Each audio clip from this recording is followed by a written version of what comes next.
کے نام پر بنائے گئے گھر یعنی مسجدوں میں ہمیں 5 گانا نمازوں میں حاضر ہونا چاہیے، اور صرف نمازوں میں ہی نہیں، جتنا بن سکے مسجدوں کی حفاظت کے لیے ہر مسلمان کا کوشش کرنا یہ لازمی فریضہ ہے۔ آپ تماشا نہیں دیکھ سکتے کہ مسجد توڑی جا رہی ہے تو ہم تماشا دیکھیں کہ ابابیل کدھر سے آ رہے ہیں۔ جناب یہ بے وقوفی بھری بات ہے۔ عرب والوں کا جو کعبے سے رشتہ تھا وہ ایمان کی بنیاد پہ نہیں تھا، اکثر اہل عرب کا، لیکن ہمارا جو اللہ کے گھروں سے رشتہ ہے وہ ایمان کی بنیاد پہ ہے، اور ایمان کا تقاضا ہے کہ ہم اللہ کے گھروں کی حفاظت کے لیے سوچیں، دماغ سوزی کریں، اپنے ذہنوں پر زور ڈالیں کہ ہم اپنے مسجدوں کی حفاظت کیسے کر سکتے ہیں۔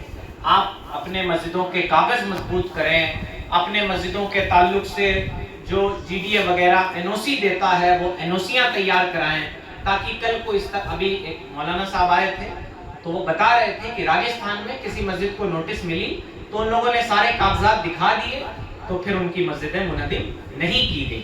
یعنی مسجدوں کی حفاظت کے جتنے بھی تدبیریں ہو سکتی ہیں یہ اپنانا مسلمانوں کے لیے لازم ہے۔ ہم یہ کہہ کے اپنا دامن نہیں بچا سکتے کہ ابابیل آئیں گے، ایسا کچھ نہیں۔ آپ دنیا میں ہیں اور اگر اللہ کی مدد آ گئی تو اس کا شکر، اللہ کی مدد نہیں آئی تو اس کی بھیجی ہوئی آزمائش ہے۔ ہم دعا کریں کہ اللہ تعالیٰ ہمارے سینوں میں ایمان کی رمق باقی رکھے، ہم مسجدوں کے لیے قربانیاں دینا سیکھ جائیں، محنتیں کرنا سیکھ جائیں، اور بہرحال مسلمانوں کے ایمان کا تو این قدر جنازہ نکل چکا ہے کہ ہم اپنے گھروں سے مسجدوں تک نہیں جا سکتے۔ سیدھی سمپل سی بات ہے، یہ بہت بڑا فلسفہ نہیں ہے۔ مسلمان اپنے علاقے کی مسجدیں آباد نہیں کر سکتے، اللہ کی مرضی کے لیے وہ مسجدوں میں نہیں، اللہ کی رضا کے لیے وہ اپنے گھر سے اٹھ کر باجماعت نماز پڑھنے مسجدوں میں نہیں جاتے۔ یہ بہت بڑی محرومی ہے، ہمیں اپنے اندر سے اس کمی کو دور کرنا چاہیے۔ اللہ کے نبی علیہ السلام فرماتے ہیں، میرا جی چاہتا ہے کہ جو شخص، میں اپنے جوانوں کو حکم دوں کہ وہ لکڑی اکٹھا کریں، اور جو لوگ اپنے گھروں میں نماز پڑھتے ہیں طاقت رکھنے کے باوجود، میں حکم دوں کہ وہ ان کے گھروں میں آگ لگا دیں۔ تو ہمیں چاہیے کہ ہم اپنے علاقے کی مسجدیں آباد کرنے کی کوشش کریں۔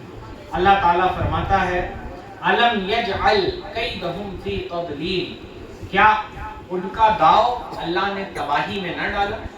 یعنی مذہب اسلام کے خلاف بڑے سے بڑے لوگ کھڑے ہوئے، بڑی سے بڑی مصیبتیں آئیں، بڑے سے بڑے لوگوں نے داؤ کھیلے، اور اللہ تعالیٰ نے ان کے داؤ بربادی میں ڈال دی، تباہی میں مبتلا کر دی۔ بڑے بڑے لوگ اللہ رسول کے مقابل کھڑے ہوئے، جو بظاہر دنیا والے انہیں بڑا سمجھتے تھے، اللہ رسول کے مقابل کھڑے ہونے والے بڑے نہیں ہوتے۔